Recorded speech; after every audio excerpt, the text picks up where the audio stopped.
It's a time for package from China. Oh wait, no, I didn't. My bad. Let's go.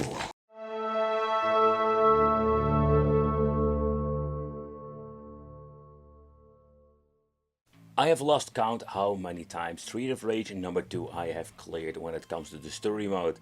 For me, this is one of those games I can keep revisiting. In the past, we have seen many different kind of modifications that give this game a different way to play, but not in a really serious way. So let's take a close look at the Street of Rage 2 featuring the Turtles with the Shredder's Revenge. So in the past I did talk about not your typical reproduction game, no, we're talking about custom games. Games like having Sonic the Hedgehog in Street of Rage number 3. Absolutely wicked, but a minor adjustment, or completely new game that has been made by the community and slapped by an individual on a cartridge. In this video I just want to highlight something that I picked up thanks to Wildchild. He brought this to me from a convention. I have no idea who is making this. I was trying to figure out because this is freaking awesome. This is not like you saying an added a new character. No, this is basically a semi-new game. But I mean, when you're looking at this particular Shredder's Revenge, it is freaking awesome. Simply because there are so many things changed in the original games, but now we're going to have the Turtles. And this is absolutely not the quality you will find on AliExpress. When you're looking at the overall quality of the box, it still have this very nice pattern that you can find in original games back in the day. Everything have been cut out absolutely great. Here it even says Street of Rage 2 featuring the Teenage Mutant Ninja Turtles. And when you're looking at the back, it's even having a complete text. You would think if you had something like this in the 90s, how cool would it be? I think it's freaking awesome. Also, when it comes to the cartridge, it even has like the green translucent cartridge. I don't know if they have also the black version, but I think it's very nice looking. It even have like copyright 2022, so I don't know if it's going to be made in 2022 when it comes to the cartridge. I have no idea. By the way, this is just a homebrew scene. It is not like something that has been officially released. Just want to point it out. So the creator even, let's say, give you a postcard. It's quite interesting to see how much effort they put in this. It even comes with some extra stickers, and then of course we have the manual. It's not the toilet paper manual that you're getting with the AliExpress versions. I have like reviewed a couple of them back in the day. They were really awful. This is just a basic manual with an explanation how the game actually looks. But the first thing I've noticed when you're looking at the cartridge, it feels very nice as very thick plastic, not the cheap stuff. Then over here it says Street of Rage 2 featuring the Teenage Mutant Ninja Turtles, and the overall quality of the sticker is quite nice. So let's take a close look at the Sega game with the Mega Drive Lite I have checked out and reviewed some time ago. So with the basic hacks I checked out in the past, this is nothing like that. They completely changed out the intro in a certain level. Of course we still have the city in the background. The font style of the text of the intro, it's still the same, but it has like this green color to it. Also, it has a completely different storyline, and when you're reading it through it, you can see it has nothing to do with the original game, and brings the first big change to this, so that makes this hack complete and absolutely great. And even the picture of Mr. X has been replaced, and here you can see scrolling the text explaining what happened to the Street of Rage 2 game, and why there is now the Turtles.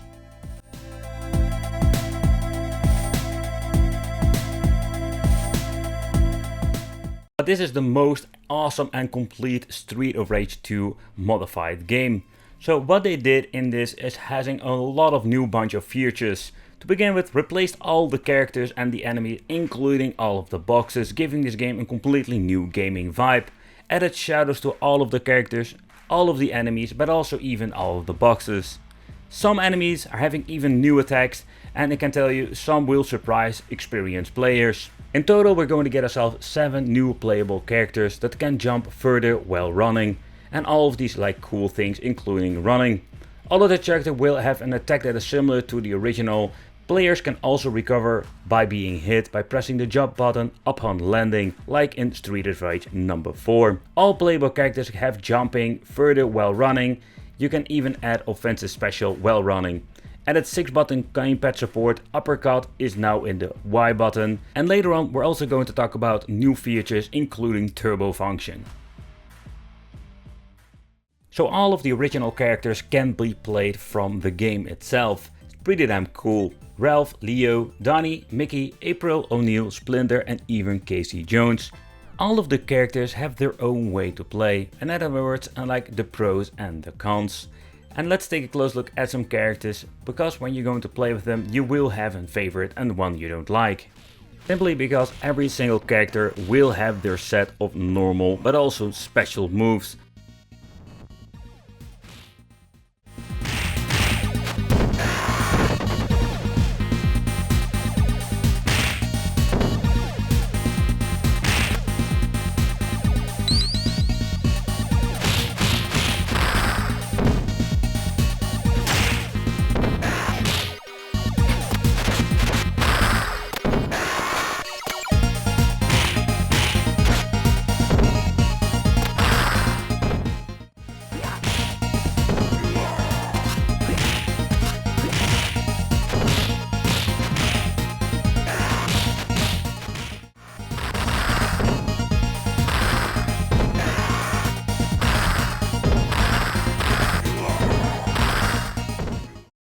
For me, the biggest element that they changed out, giving this complete feeling, is having final bosses from the original games. Some will still have the elements of the original bosses of Street of Rage number 2, but they just implemented it in this way that it just feels completely different.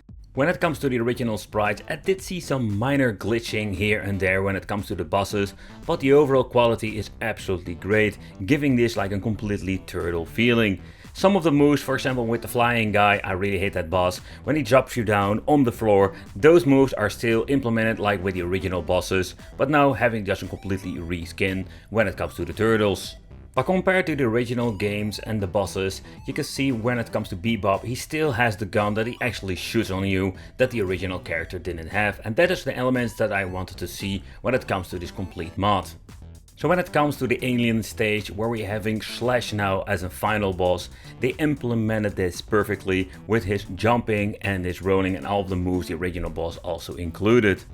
The first character from the Turtle franchise is Rocksteady as a final boss, and he implemented not only the gun but also having this very cool dashing move that will give a personal very cool feeling to the character they implemented into this homebrew hack. And there was one particular thing I wanted to check out, and that is basically the mid-boss we're getting into the Street of Rage number 2 Alien. I just wanted to check out what they changed out, but when it comes to this boss they just left it originally. I don't find it really of a bummer. I think it's still pretty cool that they have some elements to the original game. Man, this game is absolutely great, but I really hate that boss.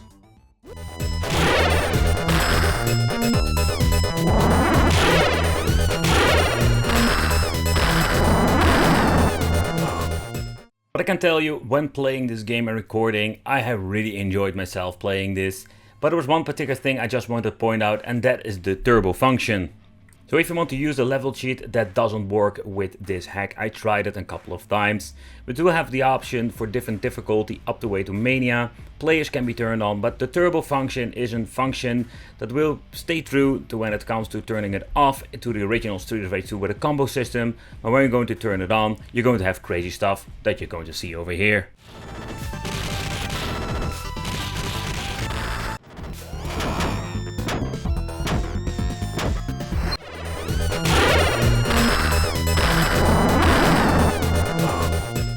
So let's get rid of these. We're not going to need it. We do have like a single one I'm going to show you later on when it comes to the quality. So when you're looking at the different cartridges I'm having here, we're having the same kind of game, only in different kind of qualities. So this one comes from AliExpress, and the first thing I've noticed, he completely messed up the label. I mean, it just says Turtles, the Shredder's Revenge, and that's not true. It's not a homebrew game, Shredder's Revenge. Basically, it's Revenge, it's just Street of Rage. Quite confusing, and in my opinion, a little bit of a bummer. Also, the shell is this very cheap quality. There are no screw holes at the back. And what do we mean with it? So let's grab ourselves like this homebrew version, like Plants vs Zombies. Here you can see we're having two screws that are like black screws and chrome screws. But the overall quality of the plastic is very nice and very sturdy. Where you're having this very cheap feel, and I don't even want to smell it because, oh man, these things are chemical. Another comparison we're going to do is like opening it up, and we're going to show you the inside of the PCBs. But before we're going to do that, another one I picked up is from a store. I think it was from Canada. I found that randomly, like, it's kind of interesting. This guy makes higher qualities. Also, they went for not for the Mega Drive, but for the Genesis. I also know the guy who made a complete one has a Genesis version, but this is so much better quality. Also, when you're looking at the glossy look of it, absolutely amazing. This is just a different kind of a style of an art, so everybody has their own way of making it. But the weight of it, we're going to do a side-by-side comparison with that because of it weighs so much heavier than the cheap one from China. And of course we're having the translucent version. It has a little bit less weight to it, but not bad at all. Another thing is a very big difference is going to be the quality of the PCB, because there we have like massive differences. So the first thing is like when you're going to do a teardown, this thing is made out of plastic. You can just like rip and tear it. But the most interesting thing is how this PCB looks. He had made the decision to get like a green looking like cheap kind of an, let's say, PCB. It weighs quite nice because it has like this gigantic chip on it. I think there was another one I've bought from the same seller, and it's kind of funny. So when you're looking at the other one I'm having from him, so let's get the other cartridge with the same cheap shell. Let's see if I can very carefully rip it open. There we go, you don't need to do that too often. But the thing is, when you're looking at it, he sent it off, there was no information, but with this chip you can see they have an original sharp Japan chip for storage. So when it comes to the overall quality, the way how they construct this with the soldering and etc., it is very nice. So when it comes to this particular seller, it seems to be that you're going to get yourself like a quality chip. But when opening up the cartridges, there are quite like some resemblance when it comes to some PCBs, but some of them are using a completely kind of a different brand. Which one is the best one? I can just be honest, I cannot really tell you from this standpoint on. So when it comes to the Chinese version, just going to get yourself like a green cheap PCB, but we do have an original sharp Japan chip they are using. I think it is going to be something they are just reusing. So when you're looking at the company from Canada, so here you do have like this second dimension. That's basically a brand that makes these PCBs that you can reprogram. Kind of cool. He added a sticker for Swedish range. So the quality overall, when you're looking at the PC, is just brand new and in my opinion, better quality. And then, and it's even more interesting when you're looking at the complete one I've picked up, he is using a different kind of brand, but also a different configuration, where we're having these big chips on the other ones. They're just having a completely different version with a tiny chip. I'm just going to be honest, this single seller is going to be selling, let's say, cheap shells with a cheap, horrible wrong sticker. But when it comes to the PCB, it's not bad at all, comparing with the competition. Some of them even giving me like these really cheap chips, and I can tell you they are like really bad. They had the problem that they were falling off in the end after using it for a couple of weeks or months or sometimes even days. Whereas some of the sellers having like way better quality PCBs. But unfortunate, I mentioned before, it's like it's going to be a gamble. Sometimes you're going to get just like a cheap chip or a very nice PCB. But that's basically what we're going to get when it comes to the games and the quality. The reason I dedicated this video so much when it comes to the quality is very simple. I just wanted to check out and show you what are the differences and absolutely what you need to look out for. The AliExpress is absolutely gamble. This seller has a great PCB, but everything else is just crap. The one I bought from Canada, I must say this thing is very nice, high quality. But yeah, there is no box so far, I know. Maybe in the future we'll do that. I think it's a very nice looking quality case. When it comes to the game itself, everything is very cool. I just want to have this game complete unboxed. It's not an official release game, but I think it's a very cool modification. Let me know in the comments what do you think of this, and it would be great to see you in the next video.